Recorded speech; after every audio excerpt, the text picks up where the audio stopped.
Aïe, aïe, aïe, aïe, aïe. Il se passe trop de choses là. Coleman a mis une réponse sur Twitter. Depuis son compte a été supprimé, mais quelqu'un a réussi à signer toutes ses réponses. Donc on va dire ça ensemble. Allez, let's go. Alors, hop, je l'ouvre en grand. Bonsoir. Le soir du 8 janvier 2022, un individu nommé Matteo a sorti un thread sur moi. D'abord dans son cercle privé, mais le thread devrait arriver publiquement dans peu de temps. Cette série de tweets parle de ma relation avec mon ex, que nous appellerions S, et ma petite amie actuelle. Ce thread porte de multiples relations à mon égard, notamment chantage affectif, viol, etc. Dans ce tweet longueur, je répondrai aux accusations, j'apporterai du contexte sur chacune des relations et sur les faits qui me sont reprochés. Ce thread vous exposera une très grosse partie de ma vie privée, notamment ma vie sexuelle. Le sujet traité est lourd, je vais, je vais vous dévoiler des périodes très pénibles de ma vie, témoignages que certains amis proches qui m'auront soutenu durant cette période pourront, s'ils le veulent, appuyer. J'ai merdé sur pas mal de points et aujourd'hui je reconnais mes torts là où c'est nécessaire. Cependant, j'estime que d'autres accusations sont exagérées, transformées, voire carrément fausses. Et je ferai de mon mieux pour apporter des preuves de mon innocence sur ces points-là. Il y aura beaucoup de longs passages où je donnerai juste du contexte à la relation. J'estime qu'il est nécessaire, vu que je ne peux pas vraiment prouver mon innocence autrement qu'en révélant des détails de ma relation avec S et ma copine. Aussi, clarification, ma copine actuelle ne m'a pas quitté, elle souhaite rester anonyme et ne pas s'exprimer sur ce sujet, mais me soutient et désire continuer sa relation avec moi. Je vous prierai de bien vouloir respecter sa décision, en sachant qu'elle était opposée à ce que tout ce dont on m'accuse et tout ce dont je vais révéler soit publié. Je vous prie aussi de ne pas embêter ou essayer de retrouver l'identité de S. Je suis là pour me justifier, pas pour lancer une vague de harcèlement envers elle. Ma relation avec S. C'était en mars 2020, j'avais 18 ans et jamais encore eu de petite amie ou ressenti de sentiments amoureux sérieux envers quelqu'un jusqu'ici. Un soir, j'ai reçu un DM de S. Ayant vite compris ses intentions, elle essayait de me brancher. On s'échangea nos snaps et le soir même, elle m'envoyait des photos d'elle, des photos dénudées d'elle. C'était la première fois que ça m'arrivait. Je lui demandais alors pourquoi elle faisait ça. Elle me répondit que c'était juste son truc de DM des tweetos et leur envoyer des nudes. N'en demandant pas plus, c'est comme ça que durant plusieurs jours, S m'envoyait des nudes et je discutais avec elle. Les échanges tournaient majoritairement autour.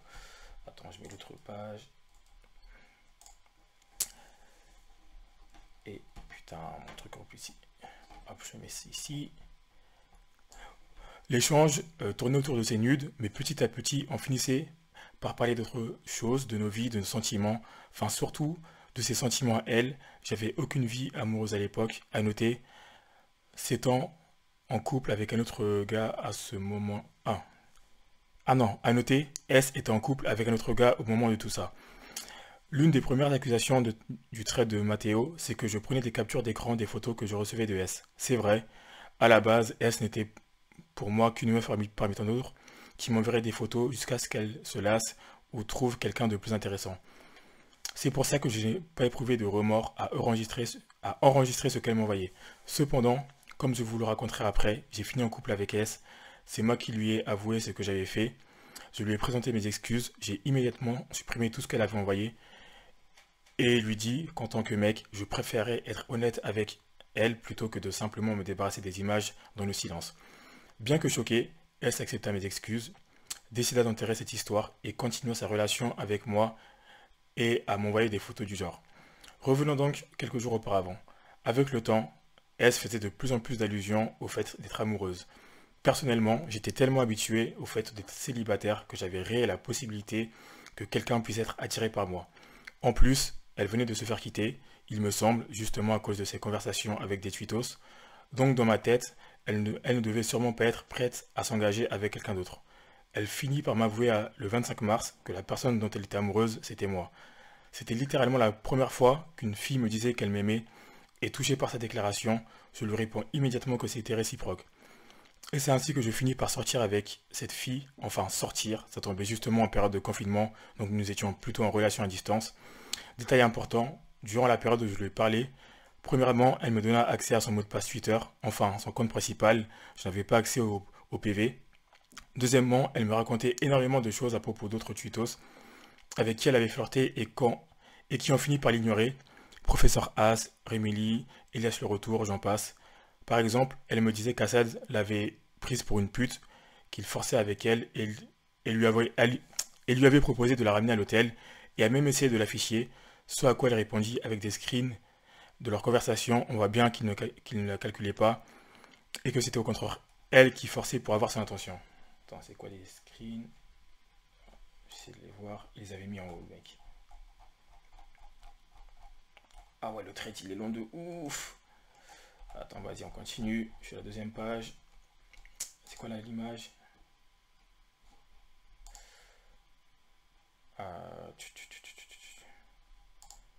Merde, putain.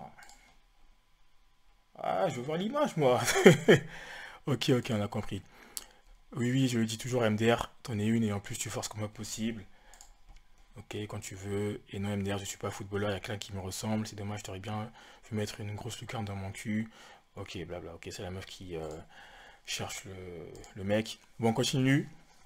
On était ici. Donc là, c'est les photos, on s'en fout. Personnellement, je n'accordais pas d'importance à ces conversations.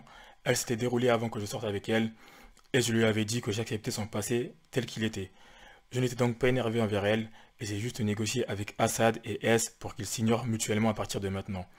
Mais après ça, tu aurais juste dû voir que ça puait et te barrer. Je sais, j'aurais dû, mais j'étais profondément amoureux d'elle. J'avais espoir de la changer, et je me suis enfoncé dans cette relation qui était pourtant très bancale à la base. Ah là là là là. Ah là là, quand tu tombes une love, tu fais des trucs bêtes, hein. Ah là là, bon, premier love, mais bon, c'est pas malin, hein. Attends, on continue. Euh... Attends, est-ce que c'est non? C'est pas le deuxième. Attends, une, deux. Ouais, c'est le trois, c'est bon. En confinement, S ne pouvait pas payer son loyer.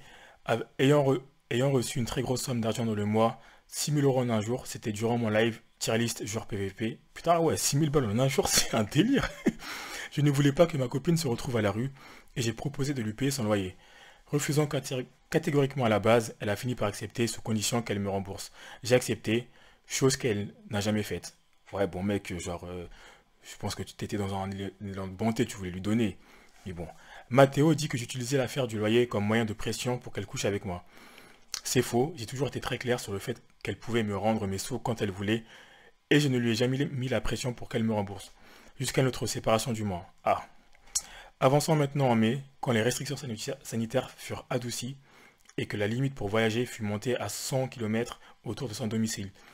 Cela faisait des mois que l'on se parlait uniquement via Internet et nous étions pressés de nous rencontrer IRL. Déterminé à la voir, j'ai trouvé un moyen de me faire une attestation afin de me rendre chez elle dans son appartement le temps de 2 semaines et demie. C'est long pour un premier date, effectivement, car ces semaines furent parmi les plus dures de toute ma vie. Dans la vraie vie, S était beaucoup plus froide et beaucoup moins affectueuse qu'en ligne. Elle n'aimait pas les bisous ou même les câlins. Elle me parlait peu, nos conversations tournaient surtout sur ce qu'on allait manger et ce qu'on allait regarder tous les deux. N'ayant jamais reçu d'affection d'une fille, j'avais beaucoup de mal à vivre ces refus d'affection basiques par ma propre copine. Ça continua comme ça tout mon séjour, malgré tous les efforts que je faisais pour la mettre à l'aise. Évidemment, ce manque d'affection se transmettait aussi au lit. On voulait tous les deux l'un de l'autre, mais entre elles ayant subi des traumatismes et moi, jeune puceau inexpérimenté, on n'arrivait pas à faire grand chose les rares fois où elle s'était motivée pour qu'on essaye. Étant atteinte de vaginisme, une condition où le vagin est très resserré et rend difficile, voire impossible la pénétration, on n'a par exemple pas réussi à coucher du séjour. Cela la faisait culpabiliser, elle se disait que c'était sa faute, et moi aussi, il me semblait que c'était ma faute. Plusieurs fois, elle me demandait si j'étais déçu ou énervé par nos échecs au lit, et je lui répétais que non, que c'était pas grave, que je l'aimais et qu'on y arriverait quand on sera prêt. Quand on faisait des préliminaires, je lui répétais en boucle que tout allait bien se passer, qu'elle ne me devait rien et n'était obligée à rien, et qu'elle pouvait m'arrêter quand elle voulait. Avec le temps, la situation ne s'améliorait pas. S était de plus en plus distante, on se disputait et je n'avais pas l'impression d'être respecté. Exemple tout con, elle se laissait tout le temps ce qu'on regardait à la télé, et disant que je sois concentré sur ce qu'on regardait, mais n'était pas attentive les rares fois où je choisissais le programme. Ouais, bon, ça c'est un peu de la merde. Pour que vous réalisiez la situation dans laquelle j'étais, un matin j'ai décidé de ne pas lui adresser la parole de la matinée, On était tous les deux réveillés à 10 heures et il a fallu attendre 16 heures pour qu'elle me dise qu'est-ce qu'on mange. À ce moment-là, j'ai fondu en larmes et je lui ai dit que je vivais très mal mes moments avec elle, que j'avais pas l'impression d'être respecté et que le manque d'attention me donnait l'impression qu'elle ne m'aimait pas. Après lui avoir expliqué les raisons de mon mal-être en détail, je lui ai demandé si elle avait quelque chose à ajouter, ce à quoi elle répondit non, avec de grands yeux et un sourire en coin. J'étais dévasté, je venais d'expliquer en détail à ma copine tout ce qui me faisait mal, elle n'avait littéralement aucune parole pour me consoler ou rassurer. Il faut savoir que S avait cassé son téléphone et avait donc connecté son compte Twitter sur mon téléphone. Vous souveniez du fameux compte PV auquel je n'avais pas accès? Ok. Ah, ça j'ai déjà lu.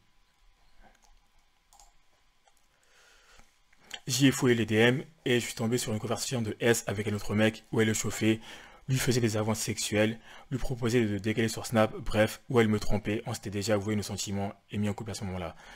Mais oui mec, elle fait ça à toi. Tu crois que parce que tu te mets avec elle, elle va pas faire ça avec d'autres mecs? Non mais là ça c'est quand même c'est de la naïveté ça franchement.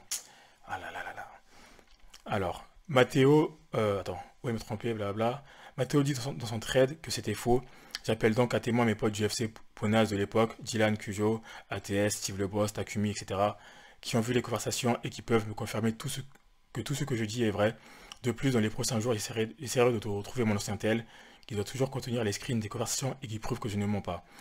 Dans ces moments-là, je me reposais énormément sur mes potes du FC Ponaz pour garder le moral. Un pote à moi, Senpai Web, m'a même payé une chambre d'hôtel pour que je puisse quitter l'appart un jour plus tôt. La veille de ce soir-là, on a justement eu une dispute. À la suite de cette dernière, S est partie dormir sur le canapé et on ne s'est pas adressé la parole pour les heures qui ont suivi. S dira que j'ai avoué lui avoir fait du chantage émotionnel pour que je couche avec elle, ce qui n'est pas le cas. Je vous redirige vers des screens d'une conversation que j'ai eue avec elle en octobre 2021 qui expliquait mon point de vue sur ce qui s'est passé ce soir. Bon, on verra après ça. Bref, après ça, je l'ai quitté. J'avais comme décision de ne plus lui parler. Quand une amie à elle m'envoyait un message, Colin, faut que tu reparles à S.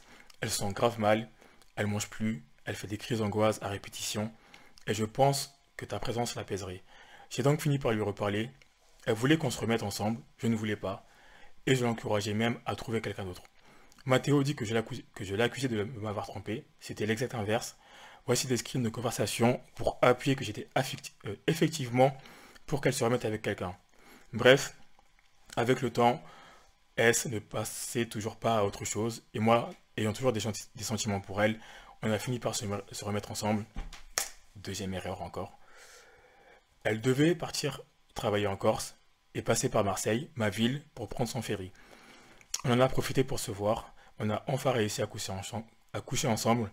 Mathéo dit que j'avais prévu de la quitter et qu'elle a couché avec moi pour me garder. C'est faux, l'objectif c'était de se voir une dernière fois avant qu'elle aille bosser en Corse, de mi-juillet à août, et on se reverra en septembre. Quand elle était en Corse, c'était aussi une période très difficile. Tous les soirs, elle revenait agressive et défoulait en partie sa colère sur moi. On se parlait peu, et les moments où ça arrivait, c'était des disputes. C'était prévu que quand elle rentrerait, elle déménagerait, mais ne savait pas vraiment où. Je lui ai nommé des villes cool, pas très éloignées de Marseille, Lyon, Montpellier, Aix, voire même Nice. Puis, elle m'a dit que ça la dérangerait pas de vivre avec moi à Marseille. C'est là que je lui ai dit, mais j'ai pas envie de vivre avec toi. Ce qui l'a profondément choqué. Elle a fini par me quitter en me disant, bon bah si t'as pas envie de vivre avec moi, ça sert à rien qu'on continue. J'irai taffer en Belgique ou dans le nord de la France du coup. Les amis du FC Ponas peuvent encore une fois rapporter que ça s'est réellement passé. Sonné, j'ai cependant respecté sa décision et arrêté de lui parler. Attends, on regarde la suite.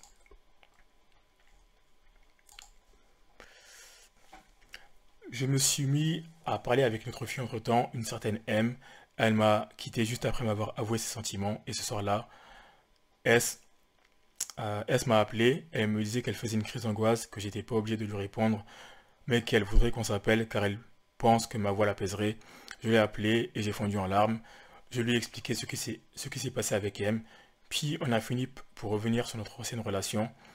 C'est à ce moment-là qu'elle m'a expliqué qu'elle avait subi des abus sexuels par le passé, chose que je savais déjà, mais ce soir, elle m'a expliqué en détail pour la première fois. Comme toute personne normale, j'étais terriblement choqué et je lui ai dit et je lui ai dit que personne ne méritait ce qui lui est arrivé. Quelques heures après, j'ai fini par lui dire que j'avais envie d'elle. Elle m'a dit que c'était réciproque. On a fini par se masturber au téléphone.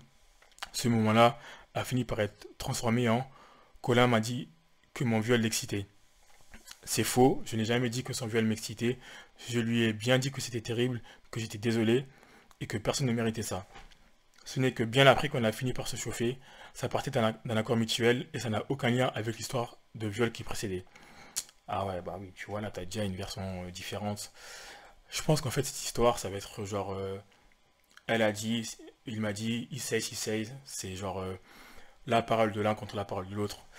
Mais ce qu'il faut se dire quand même, c'est que, en général, dans des histoires de viol, c'est vrai qu'on croit quand même souvent le mec. La meuf, elle est souvent passée pour la personne qui ment, et il faut toujours donner des preuves. Donc, il faut quand même faire attention à pas réduire la parole de la meuf juste parce que le mec il est connu, c'est parce que c'est Coleman, parce que genre c'est un grand streamer, tout ça. Genre la parole de la meuf, elle est autant légitime que Coleman. Genre là pour le moment c'est une histoire qui est genre à deux, donc nous on n'est pas dans leur couple, on n'a pas été dans leur relation. Faut vraiment genre se dire que la parole de la meuf c'est pas de la merde du tout. La parole de Coleman, bah genre il se défend.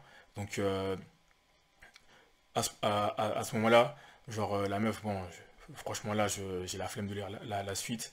Mais ce qu'il faut se dire c'est que la meuf, bah, j'espère qu'elle va porter plainte, qu'elle aura le courage de porter plainte parce que dans ce genre d'affaires, même si tu genre dénonces ce genre de d'actes d'abus, et ben c'est une autre chose de porter plainte. Genre aller à la police, genre déposer sa plainte et qu'on te croit, c'est pas donné, hein. Donc je dis en soi ça aurait été quand même cool que l'affaire se règle en privé, mais d'un autre côté, dans ce genre d'histoire, surtout quand le mec est connu, tu te dis que genre bah, il peut très bien faire ça avec une autre personne, qui peut très bien réitérer en fait son comportement.